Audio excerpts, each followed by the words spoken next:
Hey everybody, it's Andy. If you are a big fan of Disney Plus's Mandalorian like I am, you've probably heard of Gina Carano. She plays Cara Dune in several episodes of the latest season. And if you've been following her at all, you're well aware that she's very active on Twitter. Some of her tweets has stirred up just a wee bit of discussion in recent weeks, which also contributed to Lucasfilm firing her from Mandalorian. Don't know what I'm talking about? Just Google Gina Carano. I had to do a double take on one of her recent tweets because honestly, I had zero idea what it meant. She posted this tweet, and I'm like, ooh, yeah, interesting, Gina. And then I was like, wait, what? What is Stockholm Syndrome? And what's up with Buzz and Woody? So I did some digging, and though you'll have to draw your own conclusions about the intent of that tweet, the Stockholm Syndrome is super fascinating. Check this out. It was August 23, 1973 in Stockholm, Sweden. As the sun began its predictable ascent into the sky, Jan-Erik Olsson, a convict who disappeared while on furlough from prison, walked into a bank in the bustling town square. When he arrived in the safe confines of the bank, wink wink, he pulled out his gun and fired off some rounds into the air, and chaos ensued. John took 4 bank employees hostage that day and hunkered down in the bank vault with the hostages, waiting for his demands to be made. One such demand was granted by the police that his friend and former cellmate Clark Olofsson be released from prison, who was serving time for armed robbery, and Clark was delivered to John Olsson at the bank. The drama made headlines across the world as people watched images of the situation unfold on their very own televisions in their living rooms. And this was also where things started to get a bit strange. You see, you'd think that being held captive at gunpoint in a vault would cause the hostages to not only fear, but also to hate John and Clark. But quite the opposite happened. The 4 bank employees held hostage started to bond with the captors. Odd interactions started to happen, like, for instance, for one shivering captive, John Olsson cared for her by placing a wool jacket over her shoulders and consoling her when she had a bad dream, even giving her a bullet from his gun as a memento of the occasion. Ooh, that's creepy. When another hostage could not reach her family by phone, he kept encouraging her to keep trying and to not give up. When another was claustrophobic, she was allowed to walk outside the vault using a 30-foot rope. How considerate of him.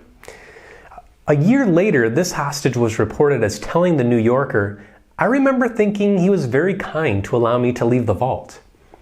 The only male hostage stated that, "When he treated us well, we could think of him as an emergency god."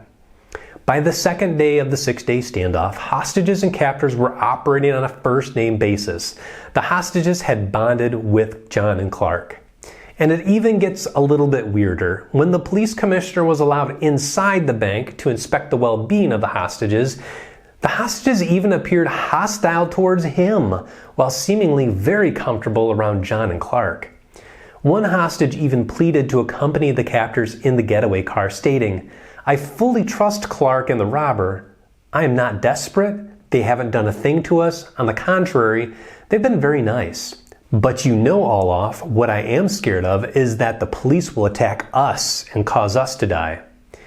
And to take the cake, when Jan-Erik Olsson threatened to shoot one of the hostages in the leg to add to the drama, the hostage was later quoted by the New Yorker as saying, "How kind I thought he was for saying it was just my leg he would shoot." Yeah, right? What a classy guy. The good news is no harm befell the hostages, and the 6-day standoff ended, when police ended up drilling a hole in the vault from above, pumping in tear gas, and forcing out John and Clark with the rest of the hostages. And even to the very end, the hostages had the backs of John and Clark, refusing to come out of the bank before the captors, trying to guarantee their safety? What's going on? Even after John and Clark were imprisoned, some hostages visited both of them in prison after the event. So why does the Stockholm Syndrome happen?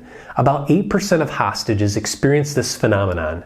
What could probably be going on is initially a captive feels that their life is threatened, and once that threat is supposedly taken away, the captive's relief turns into feelings of gratitude towards the captor for sparing their own life.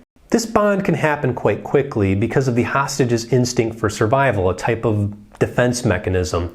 They overinflate the captor's act of kindness as genuine care and concern for their well-being. They sometimes become hostile towards those who are actually trying to help them and start to bond with their captors. This similar pattern of odd behavior is also seen with victims of domestic abuse, cult members, prisoners of war, among other situations. So there you have it, folks. That's Stockholm Syndrome. I hope you learned something new. I know I did. So what did Gina Carano's tweet mean? Well, I'll leave that up to you to decipher if you wish.